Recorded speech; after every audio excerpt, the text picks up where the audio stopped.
Hi, I'm Mikey. This is Tyler. We're from Innovative Starts. We founded this organization to help spread financial literacy. Our goal is to inform, not to persuade. And today we'll be talking about some more personal topics. Initially, I think we're going to run through some of or at least one major purchase that we had.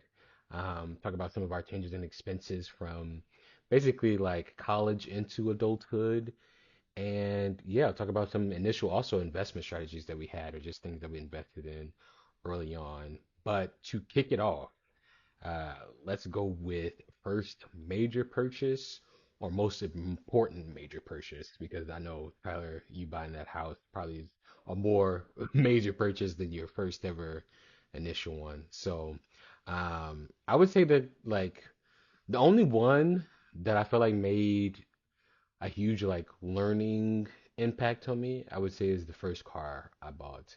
Um, Making only 765 or like $8 barely, and then saving up for about several months because I think I started saving for a car before I even had a license to drive or whatever. And then I didn't even get a car.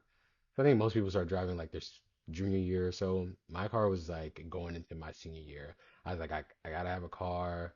Like I'm no longer gonna be get on the bus or whatever it is. Want to get my parking space, yada yada. Like some more, I guess, autonomy as far as that goes. Um, yeah, it was a lemon. It was a to B car, not a C, maybe a C if it was a good day. Um, it was listed. I think I found it on Craigslist. I don't even know if people still use Craigslist to buy or look for cars, but yeah, was out in the boonies, met this nice family, this dad and his son. They're selling this coupe. Bought it for 1,200 after talking them down. It had some major damages, like the engine mount was a little cracked. Uh, it hit in some gears, but overall, I was like, yeah, this is it right here. Um, but I'd say like after having that car, the amount I put in it versus how much I bought it for, drastically. I think I put probably 4K in a car that I bought for 1,200. Initially, I think when people buy cars, especially if it's pre-owned or you're making like your first major purchase of like a car or whatever, and it's had prior users, um, knowing what you're getting into and then knowing what potential expenses. That's why people are like, oh, bring a mechanic or whatever, so they can tell you like, oh, this might be something that needs to be fixed or whatever. But yeah, that car, it was issue after issue after issue. I think one of the major things was almost like anti-theft proof, but there was a lever you had to push to put the car in gear at any point. Um, you wouldn't even know like if you were trying to get in the car, like, oh, I need to do this. Like you're not pulling out of park. You had to push that lever to get it out of park. After that, you can switch gears fine, but if it was in park, you gotta push that lever. And that lever was like in a little hole that you had to like put your finger in, and it was. But funny enough, I think like I said, like that was probably the one that taught me the most lessons as far as like what it is like some needs versus some wants. Like I really sacrificed on a lot of like, oh, I'm gonna go in, you know, I'm getting paid, da da da, and it was almost like my car would know. It's like paycheck coming through, let me act up. New brakes, new tires. And it wasn't even like new. Like I think the only thing I got new were the brakes. Tires were like pre-owned or like pre-used, gently used tires. Like I wasn't really trying to break the bank on a car I did not expect to have my whole life. But yeah, those most memorable purchase I think will always be with me for the rest of my life as far as like how much money I've put into it and the lessons learned with that. About you, Tyler? Yeah, those are great stories, but I think as much as sounds like it was a pain at times, I mean that's what makes you grateful, you Hmm. know. But it's like gets you to A to B, and you know it is what it is. And I think I think people should do their research too. Just Hmm. if you get in that situation, yeah, that's a good point. Do we need something or do we want it? Recently I had a car. It was like a go-kart. Got rear-ended and we could have paid for it, but insurance wouldn't cover it. But the to get the trunk fixed was like more than the car was worth. And it's like, yeah, I may look kind of rinky-dink driving around with this busted out, hood on the car, but just like financially, it just doesn't make sense. And so I had to suppress the pride a little bit, I guess, for lack of better words. So I respect that. I guess the biggest thing that I did for myself was, I think it was like when we were in seventh or eighth grade, I was cutting grass Hmm. and I wanted an iPad so bad for whatever reason. I thought I'd be so cool. I think I I had remember no, that I had, iPad low key that I you had had. no business. I did not need an iPad. It was the second generation because Zach got the first generation and it was like a freaking brick. Like it was Hmm. like this Yeah, the thick. old iPhones were like thick, like extremely thick for no reason. Yeah, exactly. I'll never forget. I saved up. It was like 11 or $1,200 for that iPad, and I that was like 2 or 3 summers worth of grass cutting. Anyway, but that just taught me to like, okay, yeah, if I want something to save up, work hard to do it. Hmm. Um, and I think that really impacted future. Again, you made a good point. What is a need versus a want? Obviously, I Hmm. didn't know this at that age. I didn't think I needed an iPad. I think the problem is whenever we're younger, a lot of things are nearsighted. I spent entirely way too much of my paycheck in high school on some Yes. clothes. Hmm. Okay, one or two nice pairs of shoes is great. 5 or 6 pairs, each at 150 plus. I mean, anyway, that's another story. So yeah, that was one of my first big purchases whenever I was younger that I remember pretty extensively. That's crazy that you're talking about how much you paid for your iPad. I bought, it was basically like a spare iPad that one of my cousins had that he was not gonna use. He had like bought it and then it was just sitting up in the closet. And I knew he had it and I was like saving up money and I was like, I wonder how much he's gonna like try to give it to me for. Um, it was the iPad Air, whichever one came out in probably about what 2014, I think is when it was. Expensive at the time because the iPad Airs, but he gave it to me like for $300. I thought that was like the biggest steal in my life. I was like, oh yeah, for sure, let me get that for $300. And Um, there's things, and I guess you just got to figure out like there's mhm, things I think you can get for like good technology for the refurbished mhm, pricing. I think refurbished pricing is such a steal in my opinion. mhm, Some people don't want to risk it or they want to buy new. I mean, that's on them. But if there's a warranty that comes with it, whether it's at Best Buy or Apple or wherever it is, I think those it's a very tangible option. I think I bought a refurbished MacBook um, a while ago, and it lasted me, I think, 4 or 5 years. That got me through college. yeah, I was gonna Um, say same refurbished. I bought like a refurbished laptop, like $500. Pulled together some money right before I went to college. Ordered it, used it all the way up until like my senior year. It was a brick for sure because it needed the power supply to even stay on. But it did its job. It got me through all of college essentially.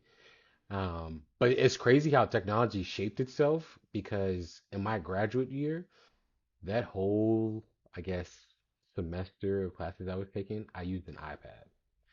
That iPad let me do advanced Excel, um, take notes, all types of stuff. Like, and it was a newer iPad at that point because the iPad that I had bought when I was a sophomore in high school had finally given up around my junior year of college. So I had it for a long time. I think that's another thing too. Like when you make a purchase, is it short term or long term? Like how do you justify that? Is the real like key. Because and then does it create other opportunities, right? When I bought my first car, obviously it allowed me to go and work at places that were no longer, have to be in a walkable distance, right? I can now work, 10, 15 minutes away and not have to worry about maybe catching a few buses here or there. Like I created a more convenient lifestyle for myself. Um, and no that's longer. not sorry if you don't mind me interrupting. That's not measurable financially. I think that's the Right. hard thing in some of these Hmm. scenarios. So I think there is something to say there though. Hmm. You know what I mean? Yeah, because it's like oh, you know, maybe something surrounding you. There's only jobs that only pay so much, but maybe this job that's a little bit out that range is gonna pay you a little bit more, and then you have to justify, oh, but I'm spending gas and I'm buying a car. But if you're thinking long term, and I'll just put it simply like this, right? If you're investing in a certain technology, a car, an iPad, or whatever it is, right? And you're looking at it long term and you're like, okay, I'm gonna take this purchase up front, but then the longevity of having this purchase is going to push out more money than what it was. Now, sometimes buying an old vehicle, right? And then you get to that point, even though I bought that lemon for 1,200 and put $4,000 in there, I probably wouldn't have the opportune moment to have that much money if I didn't have that car. So it was like a give and a take, right? I probably made more money by having that car, by able to access other jobs and do stuff like that car got me through most of, I think, half of my college years. I had it for about almost 3 years, longer than I expected to have, like, if we were to push through, because again, like I said, it was iffy. Like it worked when it wanted to. It did its job. It got me to where I needed to be. And I would say like grateful for the lessons taught by it. But even like the iPad, like I said, like when I bought that for like $300, I think that was like probably 4 months of working. Like amount of like, I mean, wasn't getting paid much as like a 16-year-old at my first job. So like that was a majority of my paycheck. It was a major purchase. Probably like my first like major purchase outside of the car that I bought. But I was like, oh, like an iPad. The phone I had was a 5C. The screen was on there was so small. I was like, I just want to watch my YouTube videos without having to like be squinting at the screen. The iPad made a difference. And then not only that, I was able to do schoolwork because I didn't have a laptop as far as it goes, but like the iPad worked as like a makeshift. So like I can type up, or do some of my papers at home. And that was the not my initial thought of the purchase when I got it, but like that was one of those kind of like invisible values that I got out of it that came to know to be. And then I made the purchase and then it lasted a really long time. And it was still fine. The screen really just kind of like the LED gave out on it. But I traded it in, got the next one for like $100. It was the newer generation, and still have that iPad to now. Made that switch or trade in what 2020. So yeah, like I said, those purchases last a long time. I think it's just that's just how it is. But I would say like technology as it shapes and changes. Like sometimes people spend a whole lot. Like I think even then, buying a Mac probably back in like the 90s or whatever is about the same amount that you'll pay for getting an iPad now or a new phone. And those computers don't even do as much as the supercomputer that's in your hand. So like purchases are weird, especially when it comes to like technological advances and cars and everything else. But yeah, I was never ashamed about my first car, even though it looked like, something that you would drag out of hell or something like that, compared to everybody's Jeeps and everything else. I was proud that I made that purchase myself, and that was that thing that I did. Nobody could be like, oh, like, this is what your parents did. Like, nah, that's what I bought. It's my lovely piece of crap right here. But yeah, loved it, loved it, loved it. I hated it, but it's like that thing that you hate so much that you love it. That was that car for me. Appreciate it. Probably in a junkyard somewhere. That was the last thing I remember of it. But yeah, like I said, it's crazy how some of those things work out. But yeah, you talking about that iPad? I remember that iPad that you had because we used to play games on there all the time. I think everybody, mostly most people were like if you were younger then, like having an iPad was like clutch. Even like having an iPhone. But I would say also too, back in middle school, iPhones were never big. Like people still had Android. Nowadays, people are like, "Ooh, you got green text," and like I'm like, "What?" Like that's because then even at the same time, technology is moving again. Where like if people have WhatsApp, everybody's got green text, and WhatsApp is allows everyone to communicate. Not just here in the U.S., but like anywhere you go in the world, right? Nobody cares about your green or blue bubbles. Like that's just so, I guess, first world problem or issue. Yeah, so and I think iPhone low key be doing the Android dirty with that green bubble and imaging stuff. Because even if you get like a picture, like I remember Snapchat, you get a picture from somebody on Android and it looked like they took it with the Oh yeah, oldest camera. grainy. Yeah, Yeah. like a Nokia. I was like, you guys are doing these people dirty. But yeah, I think those are some good things to be hit on as far as like that. Which is kind of leads into, kind of investing strategies. I think investing in that iPad was one thing, investing in that car was another. I didn't really get into investing until I got into college where I learned how easy it was to get into that. And that's when I learned about like Acorns and Robinhood. Was a person who wasn't even business oriented. She did like we had like an assignment where we had to inform somebody on some type of like thing that they can learn or could help them in their everyday life. I forgot what the prompt was, but she was like, yeah, like it's easy for you to invest in these things. You can use your referrals to get some partial ownership and stuff, but it's like you can start your investing journey easily by either using this app or this app, right? Uh, Intrigued me so much. I felt so kind of like out the loop and like dumb because I'm like, well, here I am as an accounting student. I've never heard of this thing. And I'm pretty sure she was like nursing or something like within there, and I'm like, how does she know this? But that's another thing too. Like knowledge is power, especially if you know those things, you get a head start. So if I was never in that class or whatever, who knows how long it would have taken me to really find out because investing to me was like, oh, I need to get a broker, I need to call up Vanguard, Fidelity, or whatever, and say, hey, I'm looking to make some purchases or whatever, and I can do this all in my hand, is what she was telling me, and I was like, okay, that's crazy. So I started off with Acorns.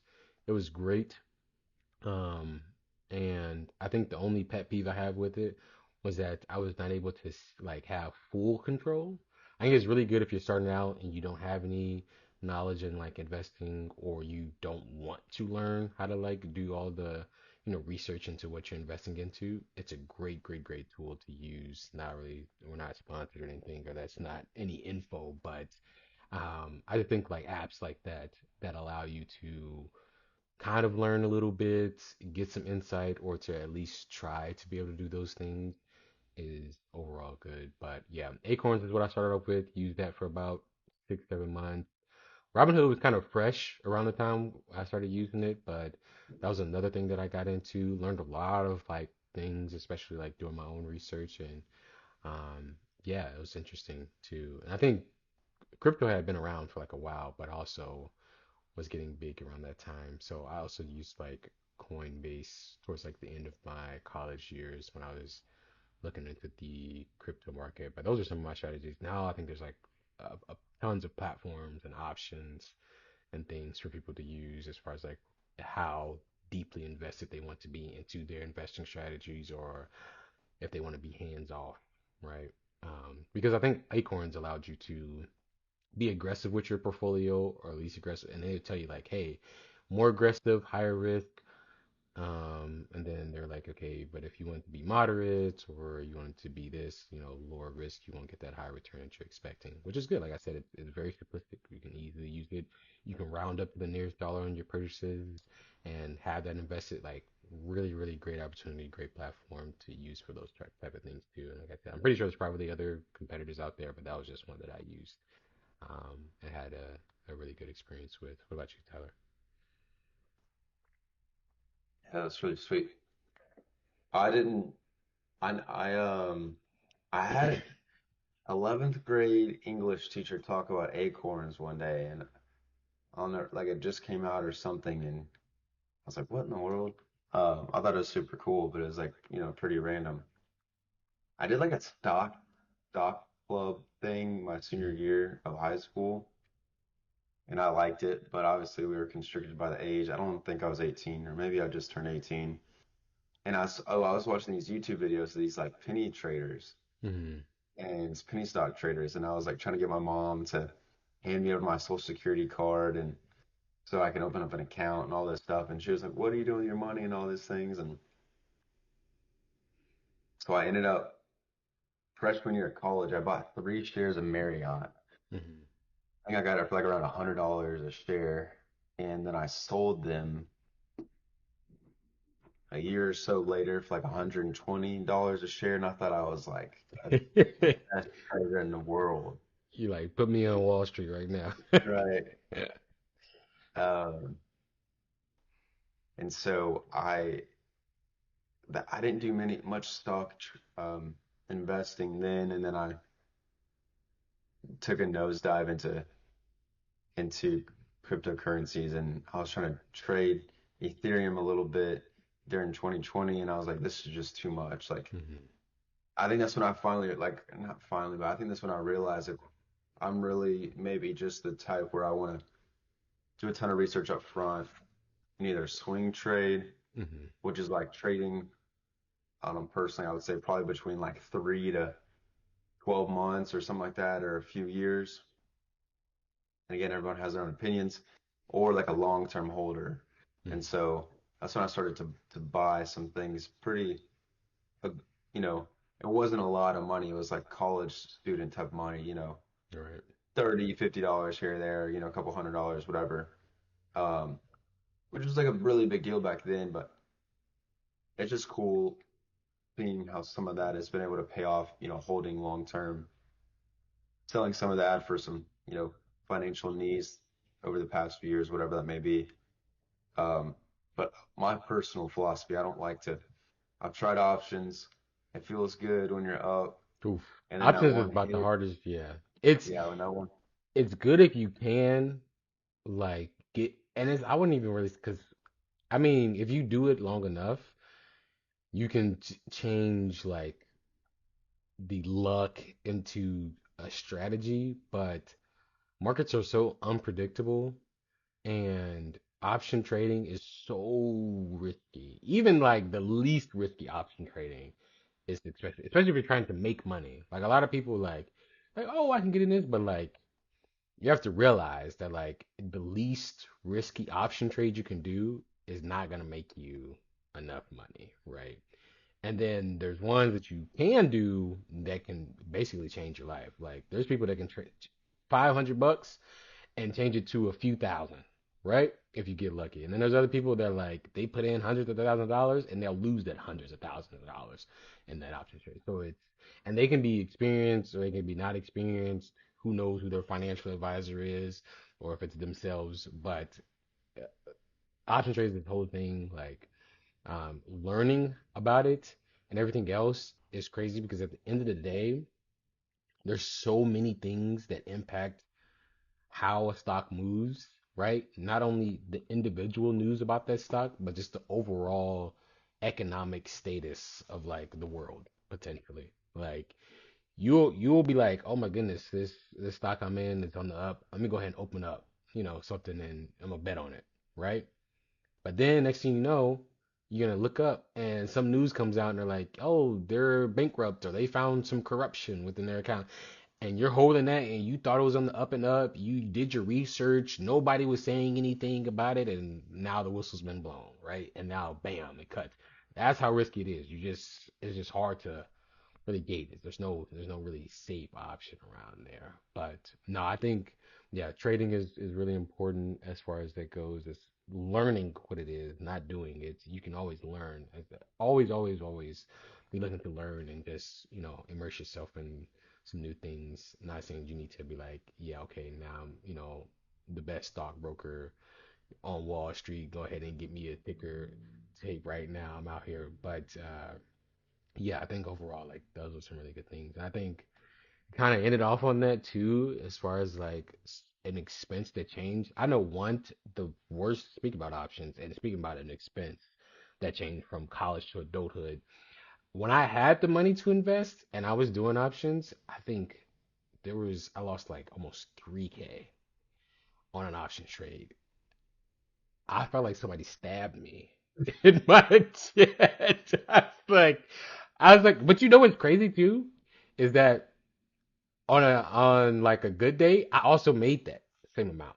So like it was like, that's such oh, an emotional roller coaster. when you finesse it and you get a 3K, you're like, yeah, yeah, yeah. But when they finesse you and they get the 3K, you're like, you're on your knees and you're like, you're like, I'm done with this. And I think that was like, I think that was probably the last time I did options trading.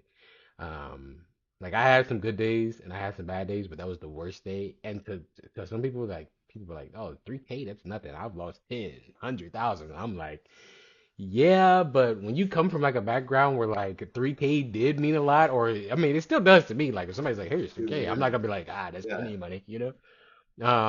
That really hurts. So I was like, "Ah, yeah, I can't. Like I'm not getting into that." I'll just stick to long-term investing, wait until the market's down, throw some dollars in there, dollar cost averaging, whatever it is. Options trading is like it's you're chasing highs, gambling essentially. So if you do have that addiction, options trading, I don't know if I would even suggest it. But yeah, it's one of those things that's not for the weak. You need a lot of capital in order to make a significant amount of money, or be very lucky with a low amount of money, be able to switch stuff. Because like I said, like you'd be like, oh, I'm just gonna throw $50 in here, right? And it's pennies on the dollars, right? And then next you know, some announcement comes out where they're being bought out for billions of dollars, and you're like, oh snap! And now the stock market, like, is it's ridiculous. But yeah, I think that's a lot of. But at the same time, though, those losses in tax situations can also um, not necessarily be written off, but um, your losses in there do have some kind of tax implications. That's another story. But yeah, expenses though, like I said, from college to then, I would say it was just mostly like when you have the money to actually do stuff, because college money versus like actual adulting money, it changes. But at the same time, I felt, I feel like I have the money to do stuff, but no longer the time or the Mm. freedom to do those things.